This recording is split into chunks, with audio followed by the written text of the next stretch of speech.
And from this, we get Epicurean. So if you've ever been to a restaurant that labels itself as Epicurean, they're probably very contrary in their menu than Epicurus would have actually been for. Epicurus, in interpreting eudaimonia, instead of being like a cynic, wants to have a garden where he can grow all of his own stuff and make sure he has plenty of food to eat, and he lives in a nice place where he can have his family and have all the benefits of the physical life, because basically he's aiming at having a long, pleasant life of stuff. That's his answer to it, right? Having lots of stuff. And moderation is important. And by the way, Aristotle believed moderation in all things was important, right? He's famous for that line, moderation in all things. In fact, if you look up the deaths of the philosophers, some wit has written that Aristotle probably died of excessive moderation. That's, again, another joke, which, it's not my joke, but nonetheless could be funny. Epicurus did have a tremendous impact on the Roman elite, and a lot of them really believed in Epicurean thinking that would have also appalled Epicurus, because Epicurus wanted a moderate kind of life, although he was probably wealthy, had a big mansion where all his students came and attended. I think they had to pay. I think, basically he was rich and had everything he wanted, so you could be Epicurean that way.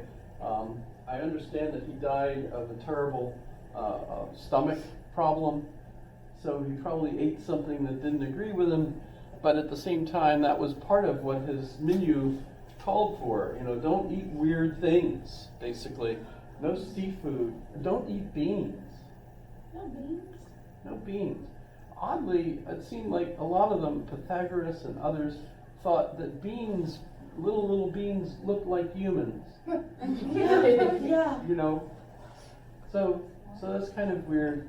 Plus, they maybe didn't like farting, and beans apparently, I don't know if you've ever experienced this, but apparently beans, if you ever saw the movie Blazing Saddles, you know the scene, right?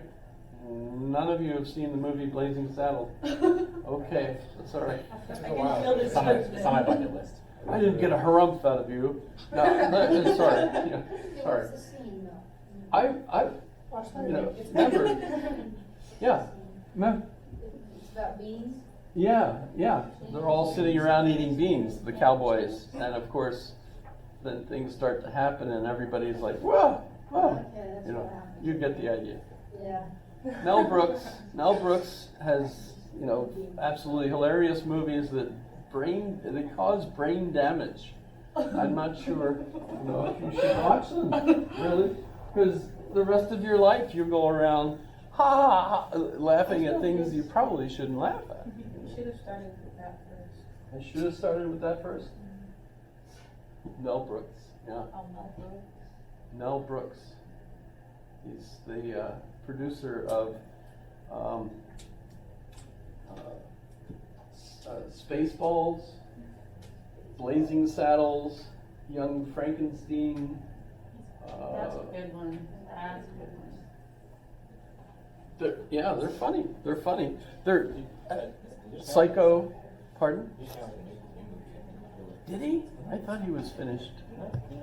He's still around, but yeah. He put on his suit and did one more. I think it's like the history of everything or something like that. But, Oh, part two. I thought that was pretty old, actually. He made a part two too. Oh, did, okay, yeah. The one scene I remember from the earlier version of that. You know, he's supposed to be living in a cave, and he said, "Do you remember your theme song? Yeah, you don't forget not a theme song, but like a national your anthem, you know, in a minute." And he said, "Well, what was it?" And it's, "Let them all go to hell except Cave 76." You know, that was Mel Brooks. Sorry. See, brain damage. It will never leave my head. You just see it once and it's stuck. And there you go. But Epicurus, I have a film clip that I love to play. It's from a horrible movie, though.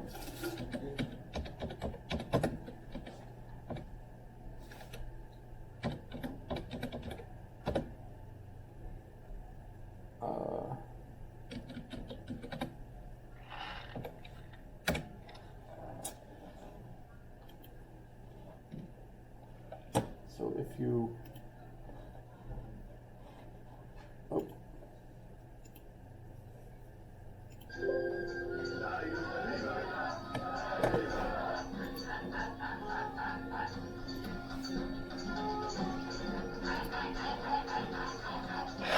This is from Fellini's movie Satyricon, which is based on a Roman poem, saga. And this is the Feast of Trimalchio, and it's supposed to be representative of an Epicurean feast. I pesci devono nuotare, grazie agli dei io non copro. Tutto quello che fa saliva deviene da un mio podere che chissà dov'è. Dicono che sta tra Terracina e Tara. Io mi devo sconfinare con la Sicilia, perché mi voglio fare un viaggio fino in Africa. Così a piedi, a cavallo o anche per mare, navigo sempre sul mio.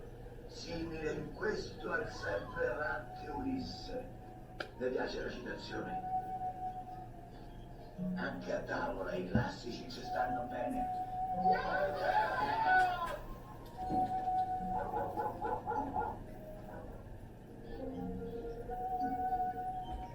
They turn off the lights, so it's a little... Or can you see it rolling? Questi sono i rani miei, protettori della nostra proprietà. Affarone, contentone, guadagnione, provvisi siano gli dei.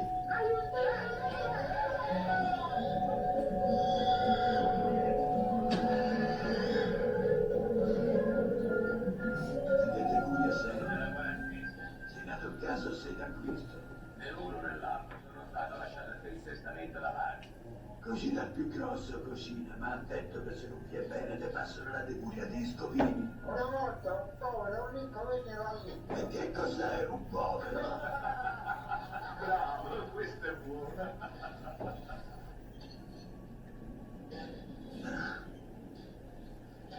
Guarda il vaso. La giornata se ne va come niente. Mentre di volta hai visto la notte. Allora non c'è niente di meglio che passare dal letto alla tavola. Abbiamo avuto un gran fritto, il pane mi ha scaldato a te. Ah, meno che mosche, siamo meno che mosche. Loro una certa resistenza ce l'hanno, ma noi niente più che delle bombe siamo. Un po' così, come diceva il contadino che aveva preso il maglione del sacco.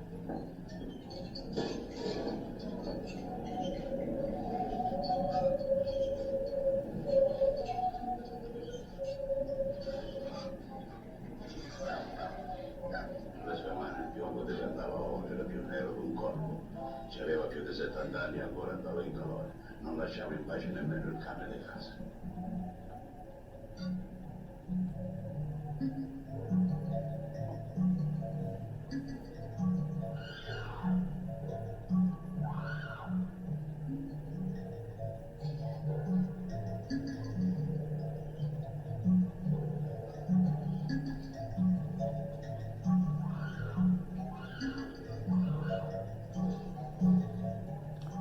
That's the young boy that's traveling around, that's the center of the whole Satyricon.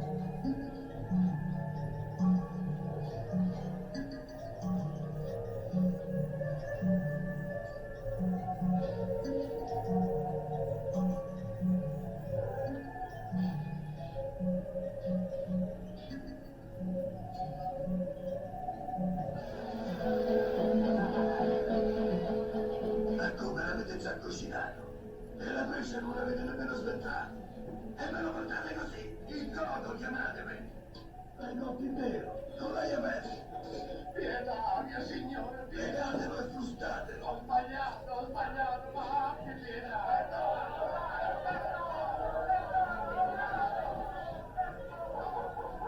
Allora che aspetti, un disgraziato?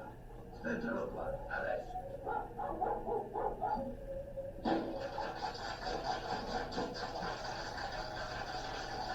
Come una meraviglia! I torti! Salini cassati! Salini uccelli! Buone salsicce! Palombe più moderne! Giosco! Vedo da pucciata! Oh, full of shit. It's full of shit. That's why he's laughing.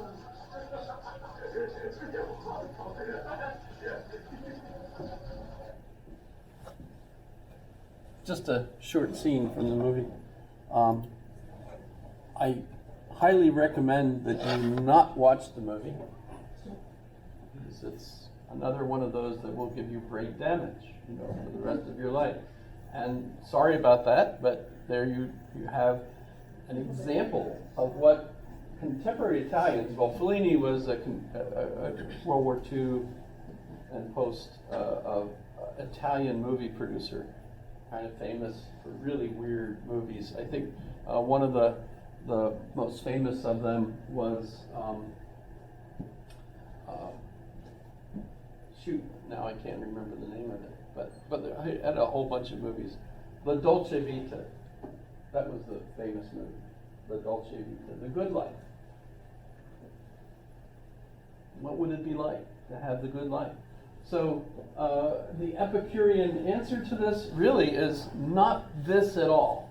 This is the depiction of the Roman elite having a feast all day long, and theoretically, as far as we know, you would eat till you were full, then you would go to a vomitorium and make yourself throw up. I'm pretty sure that's a myth. They've argued over that, but I think they've actually found such rooms. So, good question. A vomitorium is also what you call the entrance to a stadium. No kidding. I didn't know that. That makes Yeah, sense. because people spew out of it. Ah, well, yeah, that makes sense too. Yeah. But I have heard that, this was the case. And when he gets up and they're leading him off and he says he has to go, he's not necessarily going to the lavatory. He might have been going to throw up some so that he could come back and eat more. Because basically you're not eating for the calories and things. This is the pleasure of eating. At least that's the way it's depicted. Whether the Romans actually did that or not, good question. But at least Fellini was clearly one of those that believed that was part of what was going on.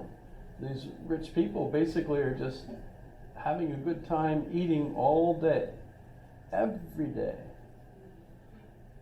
basically. That's horrible to think of it that way, right? What kind of horrible life would that be? And were people like Nero thinking that way? That could be. Who knows? But Epicurus, when you read Epicurus's writings, and we have quite a few actually, they advise you, bit by bit, this is the way you should live, this is the way you should live, do this, etc., to have a good life. So the philosophy is basically all those items, about how to live a good life. You could believe in the gods, but you know what? It's ridiculous to think that the gods care about us. So don't worry about them. That kind of thing.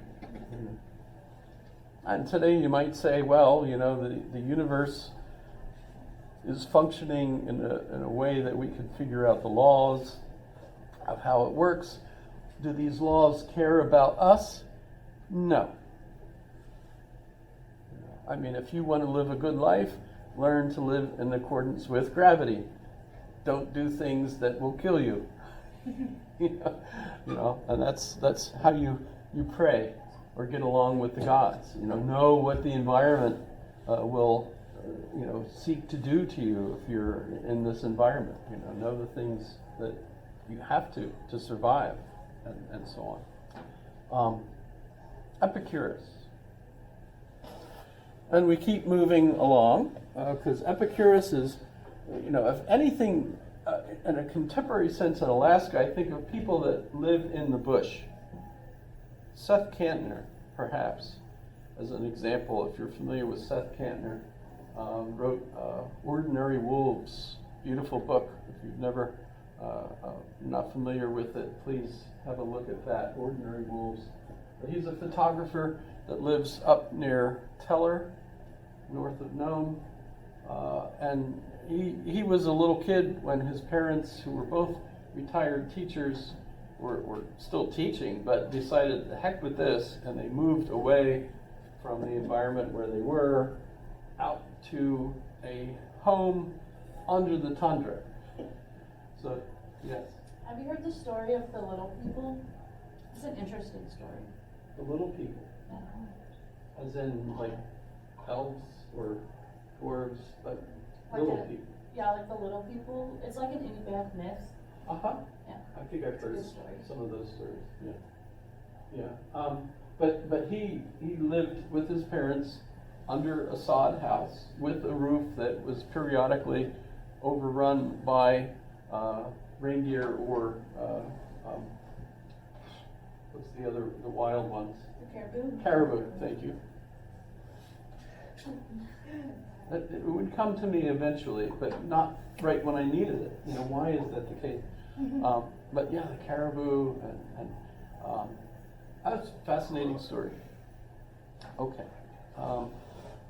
That strikes me as the kind of life that essentially was closer, in the sense that you're living out where you can grow your own food, hunt, raise your family. So it's not like the Cynic, where you don't have family, you don't have stuff.